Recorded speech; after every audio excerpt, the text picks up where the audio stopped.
Hi friends, welcome to our channel. Mahalakshmi ఇంట్లో అందరికీ warning ఇస్తూ ఉంటుంది. సీతని ఎవరు ఏమీ అనొద్దు, రామ్ ముఖ్యంగా నువ్వు మన పని అయ్యేదాకా ఏదైనా సరే సీతని ఇంట్లో నుంచి బయటికి పంపించడానికి వీల్లేదు. అది ఎట్టి పరిస్థితుల్లోనూ వెళ్ళకూడదు. కాబట్టి కాస్త అందరూ జాగ్రత్తగా ఉండండి, మిథున గౌతమ్లకు పెళ్లి జరిగే వరకు అని హెచ్చరిస్తూ ఉంటుంది. ఇక తర్వాత రామ్ తన గదిలోకి వెళ్ళిపోతాడు. మహాలక్ష్మి, అర్చన ఇద్దరూ కూడా అటు ఇటు తిరుగుతూ ఏమైనా ప్లాన్ ఆలోచించవా అని అడుగుతూ ఉంటుంది. అర్చనని, ఏంటో మహా, సీతనైతే ఇంటికి తీసుకువచ్చాం కానీ మనం ఏం చాలా అర్థం కావట్లేదు. సీతతో ఎలా చెప్పించాలి, గౌతమ్ గురించి మంచిగా సర్టిఫికెట్ ఎలా ఇప్పించాలి, నాకు అర్థం కావట్లేదు అని మాట్లాడుకుంటూ ఉంటారు. సీత వీళ్ళ మాటలని విని నవ్వుకుంటూ ఉంటుంది. అత్తలు, మీరు నా గురించే మాట్లాడుకుంటున్నారని నాకు తెలుసు, నేను చెప్పను కదా, నేనెందుకు చెప్తాను, మీ ఇద్దరిని ఇంకాస్త ముప్పు తిప్పలు పెడతాను అని చెప్పి లోపలికి వెళ్ళి మిథునలాగా ఫోన్ చేస్తూ ఉంటుంది మహాలక్ష్మికి. ఇక మిథున ఫోన్ చేయడంతో ఒక్కసారిగా మహాలక్ష్మి కంగారు పడిపోతూ ఉంటుంది.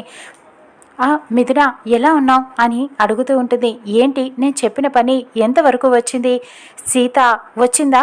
సీత గౌతమ్ గురించి సర్టిఫికెట్ మంచిగా ఇస్తుందా? నేను సీతతో మాట్లాడినా అని అడుగుతూ ఉంటుంది మిథున. లేదు, నాకు కొంచెం టైం కావాలి, 1-2 రోజులు టైం ఇవ్వు మిథున అని అడుగుతూ ఉంటుంది. ఏమో, గౌతమ్ గురించి నేను రకరకాల మాటలు వింటున్నాను.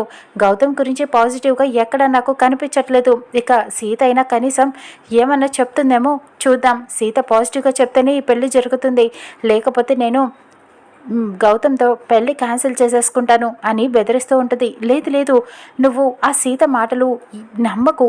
సీత కాస్త గౌతమ్ మీద కోపంగా ఉంటుంది, కాబట్టి సీత మాటలు నువ్వు ఎప్పటికీ నమ్మొద్దు ప్లీజ్ అని చెప్పడంతో, సరే అయితే నేను వచ్చి సీతని కలుస్తాను అని అంటుంది మిథున. వద్దు వద్దు, అది అసలే తిక్కగా మాట్లాడుతుంది, కాబట్టి దాని మాటలు నువ్వు పట్టించుకోకు ప్లీజ్, నాకు 2 రోజులు టైం ఇవ్వు, సీత నువ్వు అడిగినట్టుగానే చెప్తుంది అని అనటంతో, సరే నేను 2 రోజులు మాత్రమే వెయిట్ చేస్తాను, లేకపోతే నా మనసు మారిపోతుంది, చూసుకోండి అని చెబుతూ ఉంటుంది. ఇక మహాలక్ష్మి అయితే ఈ మిథున ఇదివరకు ఎప్పుడు ఫోన్ చేస్తుందా అని ఎదురు చూస్తూ ఉండేదాన్ని, కానీ ఇప్పుడు ఫోన్ చేస్తే నాకు టెన్షన్ పెరిగిపోతుంది అంటూ ఉంటుంది.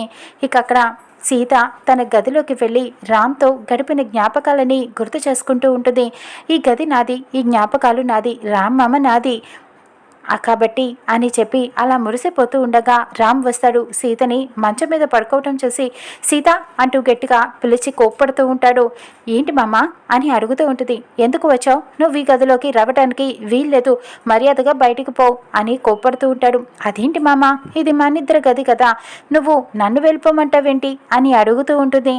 అదేంటి, నేను రమ్మన్నప్పుడు నువ్వు రాలేదు, ఎందుకు రాలేదు అని కోప్పడుతూ ఉంటాడు. అదేంటి మామ, ఇప్పుడు అత్తయ్య పిలిచింది కాబట్టి వచ్చాను, సారీ మామ అని అంటుంది.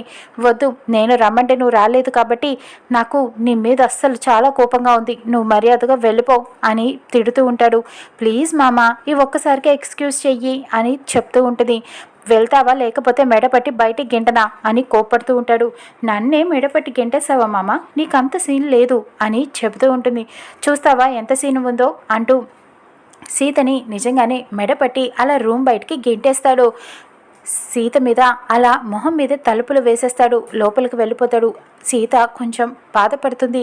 అదేంటి మామ, నన్నే నువ్వు మెడపట్టి బయటికి గెంటేస్తావా, చూస్తాను నీ అంతటి నువ్వే నన్ను లోపలికి రమ్మని పిలుస్తావు, చూస్తూ ఉండు, అలా చేస్తాను అని ఆలోచించి ఇక అక్కడికి లోపలికి వెళ్ళి ఏదో ప్లాన్ మిథునలాగా ఆలోచిస్తూ ఉంటుంది. ఇక ఇక్కడ మహాలక్ష్మి డైనింగ్ టేబుల్ దగ్గర అందరూ కూర్చొని భోజనం చేస్తూ ఉంటారు. రామ్ సీతలు మాత్రం పైనే ఉంటారు గదిలో. ఏంటి రామ్ రాలేదే అని జన అడుగుతూ ఉంటాడు. పైన గదిలో ఉన్నాడు అని అనటంతో సీతారాం ఇద్దరు ఒక గదిలోనే ఉన్నారు అని చలపతి చెబుతూ ఉంటాడు. ఏం కాదు, వాళ్ళిద్దరూ వేరువేరుగా ఉన్నారు అని అందరూ చెబుతూ ఉంటారు. వాళ్ళిద్దరినీ కలుపుదామనే కదా తీసుకొచ్చారు, మళ్ళీ విడివిడిగా ఎందుకు ఉంచుతున్నారు అని చలపతి అడుగుతూ ఉంటాడు. ఏం కాదు, ముందు సీత గౌతమ్ గురించి మంచిగా చెప్పాలి, వాళ్ళిద్దరికి పెళ్లి జరగాలి, అప్పుడు దాకా మాత్రం సీత ఇక్కడే ఉంటుంది, ఆ తర్వాత సంగతి తర్వాత చూస్తా అని చెప్పడంతో చలపతి కోప్పడుతూ ఉంటాడు. చెల్లాయ్, నువ్వు ఎప్పుడు ఇంతేనే అని అనటంతో అర్చనని కూడా కోప్పడుతూ ఉంటాడు. అసలు రామ్ చాలా మంచివాడు కాబట్టి మీరిద్దరు ఇంట్లో ఉంటున్నారు, సీతని కిడ్నాప్ చేసిన, లేకపోతే ఈ పాటికి బయటికి వెళ్ళి అడుక్కు తినేవాళ్ళు అని అనటంతో ఎక్కడికి వచ్చినా ఆ కిడ్నాప్ దగ్గరికి వస్తావేంటి, కాసేపు నువ్వు నోరు మూసుకోన్నయ్యా అంటూ మహాలక్ష్మి కోప్పడుతూ ఉంటుంది. ఇది ఇలా ఉండగా ఇక రామ్కి మిథున ఫోన్ చేస్తుంది. ఏంటి రామ్, ఏం చేస్తున్నావు, ఒంటరిగా కూర్చొని అని అడుగుతూ ఉంటుంది. నేనేం ఒంటరిగా లేను, సీతతోనే ఉన్నాను అని చెబుతూ ఉంటాడు. ఎప్పుడు చూసినా నువ్వు ఓకే అనవు కదా, ఇప్పటికైనా ఓకే అను, నేను గౌతమ్ని కాదని చెప్పి నిన్నే పెళ్లి చేసుకుంటాను అని అడుగుతూ ఉంటుంది. లేదు, నాకు సీత మాత్రమే అని చెబుతూ ఉంటాడు. అయితే నీ పక్కన సీతన్న ఉండాలి, లేకపోతే గర్ల్ ఫ్రెండ్గా నేనైనా ఉండాలి, కానీ నీ పక్కన ఎవరు లేరు, సోలోగా ఉన్నావు, ఇక హ్యాపీనెస్ నీకు ఎక్కడి నుంచి వస్తుంది అని అడుగుతూ ఉంటుంది మిథున. ఏం కాదు, సీత నా దగ్గరే ఉంది అని అనటంతో నాకు ప్రూవ్ చేస్తావా, సీత నీ పక్కనే ఉందని చెప్పి నీతో మంచిగా ఉంటుందని అని అనటంతో ప్రూవ్ చేస్తాను అని ఫోన్ పెట్టేసి సీత మళ్ళీ అక్కడ కావాలని గదిలో పడుకున్నట్టుగా యాక్షన్ చేస్తూ ఉంటుంది. నిద్ర లేపుతూ ఉంటాడు. సీత రా సీత అని పిలుస్తూ ఉంటాడు. ఏమమ్మా ఎందుకు వచ్చావు, నన్ను పొమ్మన్నావు కదా, గంటేసావుగా అని అడుగుతూ ఉంటుంది.